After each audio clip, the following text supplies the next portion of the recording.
Hello friends, कैसे हो आप सभी। आशा करते हैं आप लोग अच्छे होंगे। फ्रेंड्स, आज हम स्टार्ट करने वाले हैं MA third semester home science का paper third. Doctor Ram Manohar Lohia Awadh विश्वविद्यालय की सीरीज है। इसी के क्वेश्चन आपके एग्जाम में सेम टू सेम पूछे जाते हैं, तो वीडियो में अंत तक बने रहिएगा। और वीडियो पसंद आए तो लाइक, सब्सक्राइब एंड अपने फ्रेंड्स के पास शेयर भी कर दीजिएगा। तो चलिए क्लास को स्टार्ट करते हैं बिना किसी देरी के। ध्यान दीजिएगा। प्रश्न एवं उनके उत्तर, खंड आ, अति लघु उत्तरीय प्रश्न। आज का क्वेश्चन नंबर फर्स्ट है, दहेज से क्या अभिप्राय है। दहेज तो आपको पता होगा क्या होता है, लेकिन देखिए इसमें लिखने का तरीका क्या है। एग्जाम में जब क्वेश्चन पूछा जाएगा तो किस प्रकार से उसका आंसर लिखेंगे, लिखने का एक तरीका होता है ना फ्रेंड्स। तो आप लोग देखिएगा, ध्यान दीजिएगा। दहेज क्या है, दहेज से क्या अभिप्राय है। दहेज का अर्थ है जो संपत्ति विवाह के समय वधू के परिवार की तरफ से वर को दी जाती है। दहेज का अर्थ है जो संपत्ति विवाह के समय वधू के परिवार की तरफ से वर को दी जाती है। वधू के परिवार की ओर से नकद राशि या वस्तुओं के रूप में दहेज वधू के साथ दिया जाता है।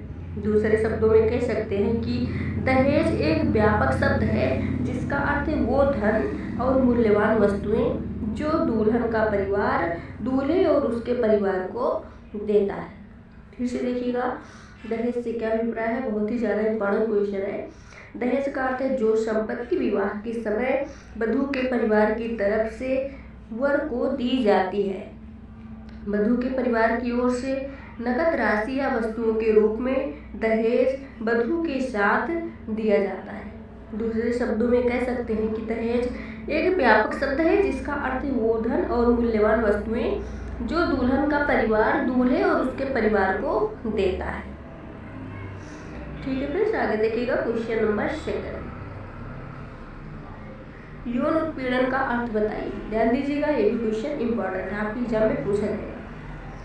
यौन उत्पीड़न का अर्थ बताइए। किसी भी प्रकार की यौन गतिविधि जिसमें दूसरे पक्ष की सहमति ना हो।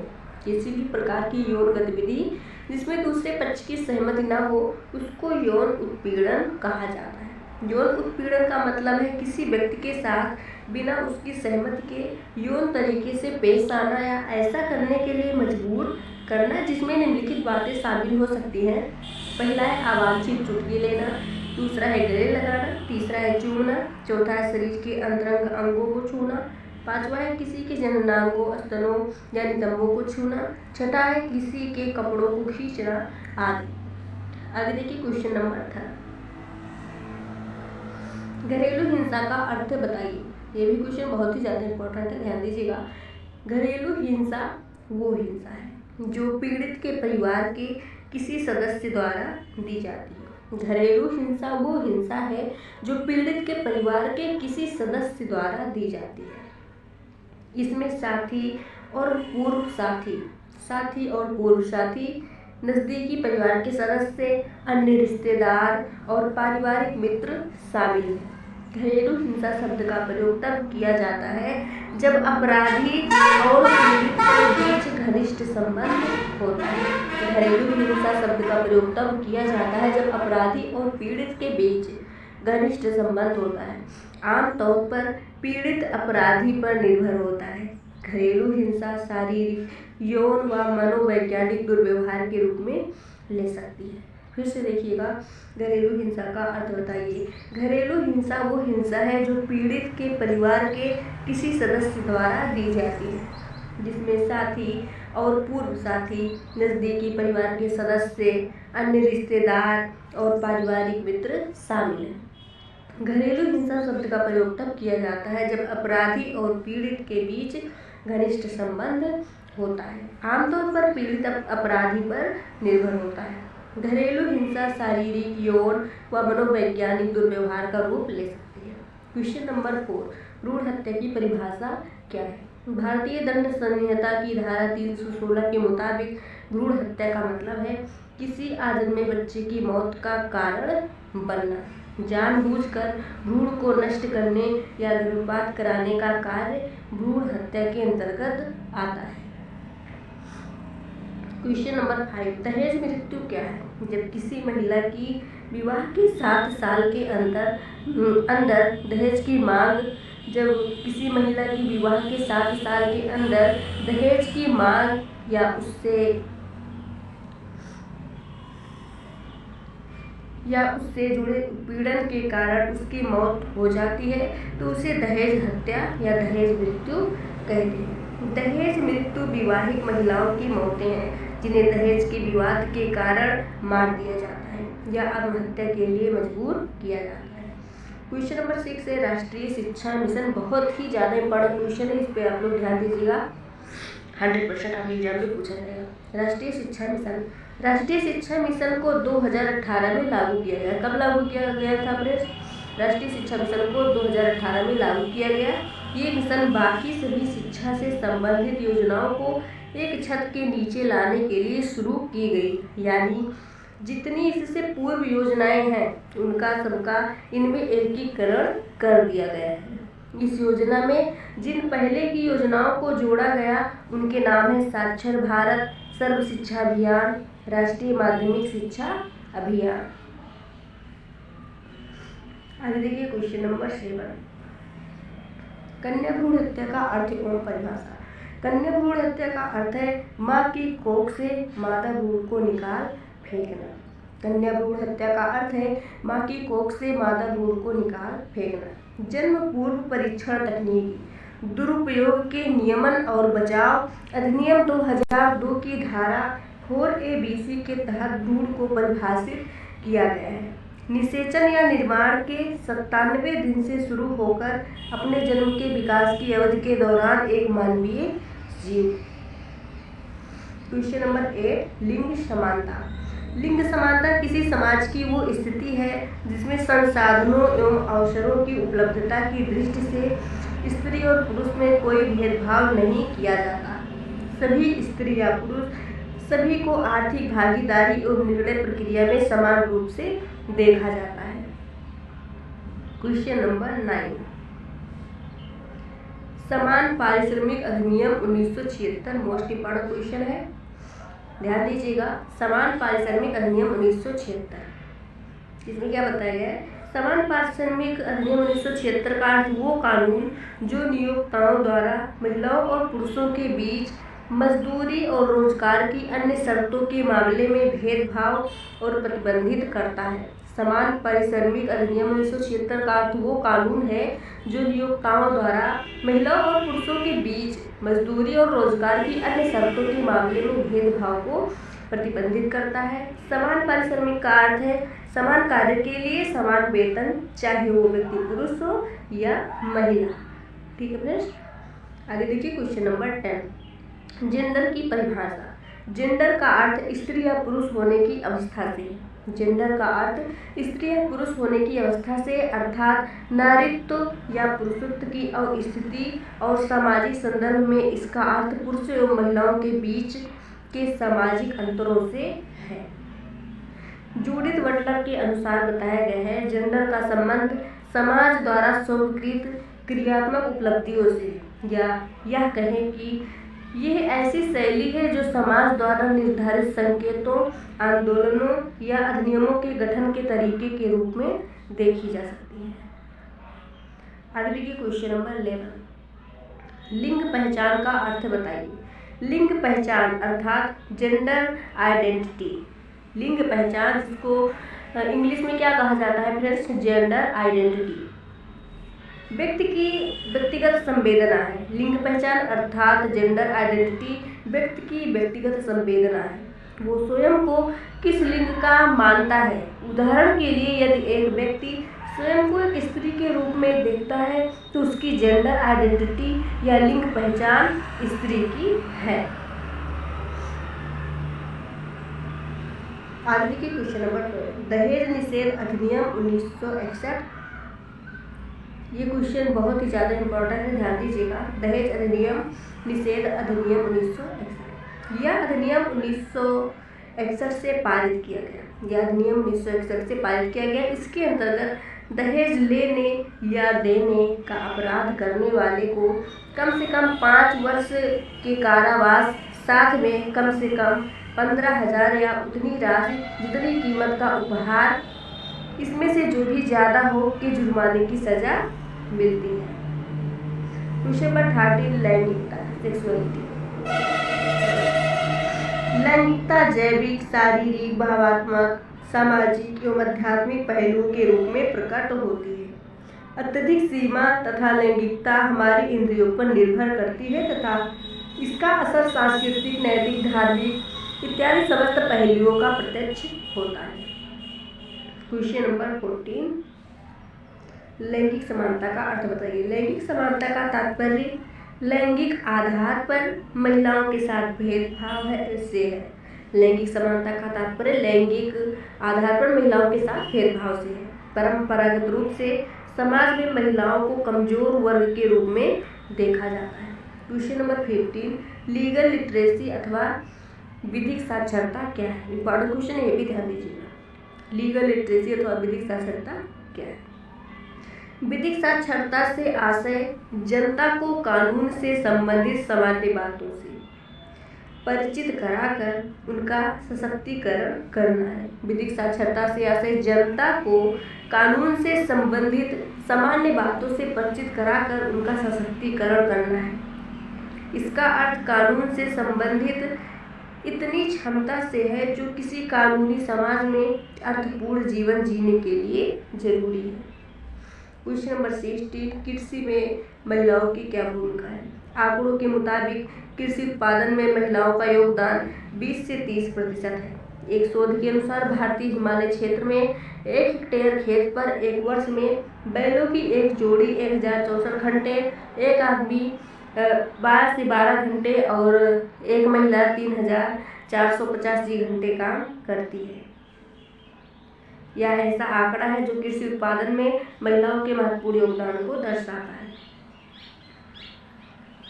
क्वेश्चन नंबर 17 फैमिली कोर्ट से क्या अभिप्राय है। फैमिली कोर्ट को कुटुंब न्यायालय या पारिवारिक न्यायालय भी कहा जाता है। फैमिली कोर्ट को कुटुंब न्यायालय या पारिवारिक न्यायालय भी कहा जाता है।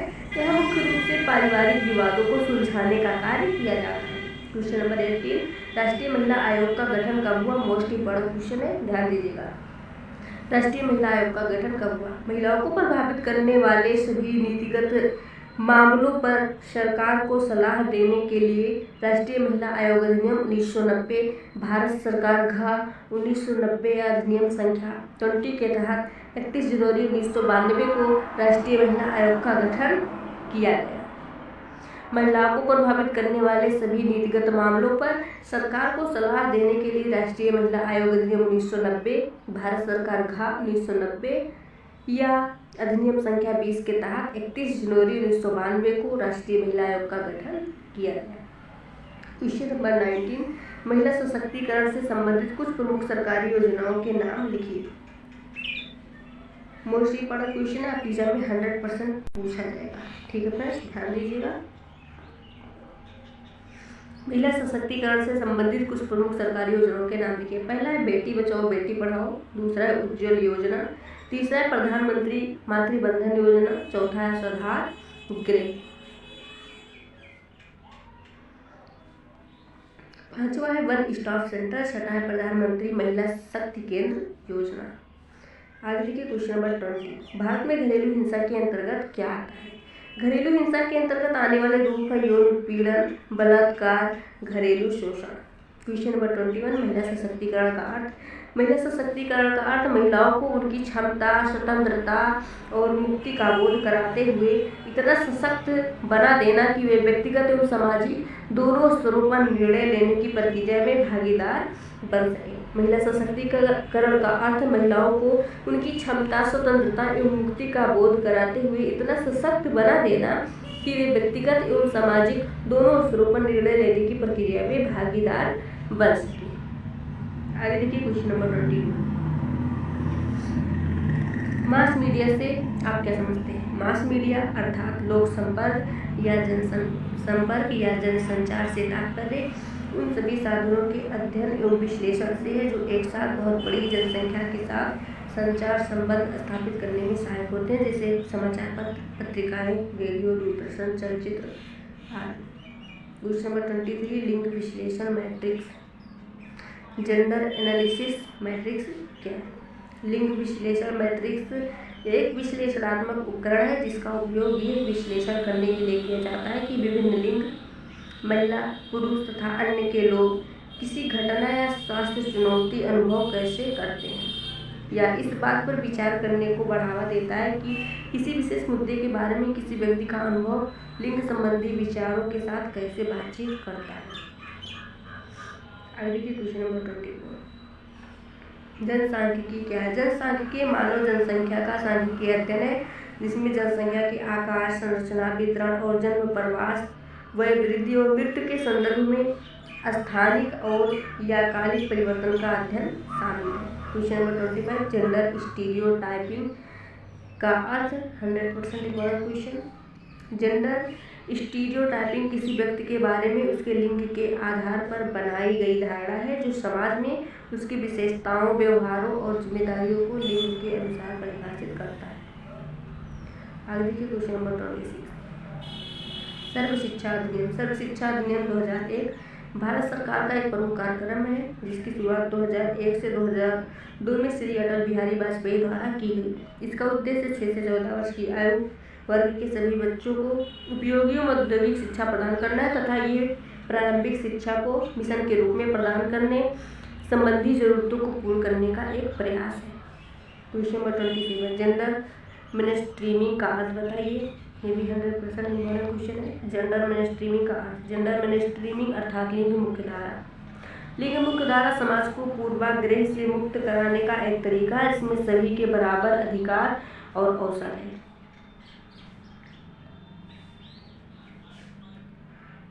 इसका मतलब नीति निर्माण, अनुसंधान, वकालत, कानून बनाने और खर्च में लिंग समानता केंद्र बनाना है। कार्यक्रम योजना लिंग भूमिका, महिलाओं और पुरुषों के विचार, अनुभव, हित आदि महत्वपूर्ण भूमिका निभाती है। Question number 28। समेकित बाल विकास योजना ICDS। ये भी मोस्ट इम्पोर्टेंट क्वेश्चन है, 100% इम्पोर्टेंट क्वेश्चन है। देखिएगा, समेकित बाल विकास योजना 1975 में पारित हुई। यह एक अद्वितीय पारंपरिक बचपन का विकास कार्यक्रम है जिसका उद्देश्य कुपोषण, स्वास्थ्य और बच्चों, गर्भवती और धात्री माताओं की विकास आवश्यकताओं को पूरा करना है। Question number 29। लिंग विभेद क्या है? लिंग विभेद से तात्पर्य है बालक तथा बालिकाओं के मध्य व्याप्त लैंगिक असमानता। बालक तथा बालिकाओं में उनके लिंग के आधार पर भेद करना जिनके कारण बालिकाओं की सामान्य शिक्षा तथा पालन पोषण में बालकों से निम्न स्तर की स्थिति में रखा जाता है जिससे वो पिछड़ जाती है, लिंग विभेद कहलाता है। Question number 30। लिंग जागरूकता क्या है? खुद को पुरुष या महिला के रूप में वर्गीकृत करने की क्षमता को लिंग जागरूकता कहा जाता है। Question number 31। लिंग संवेदनशीलता क्या है?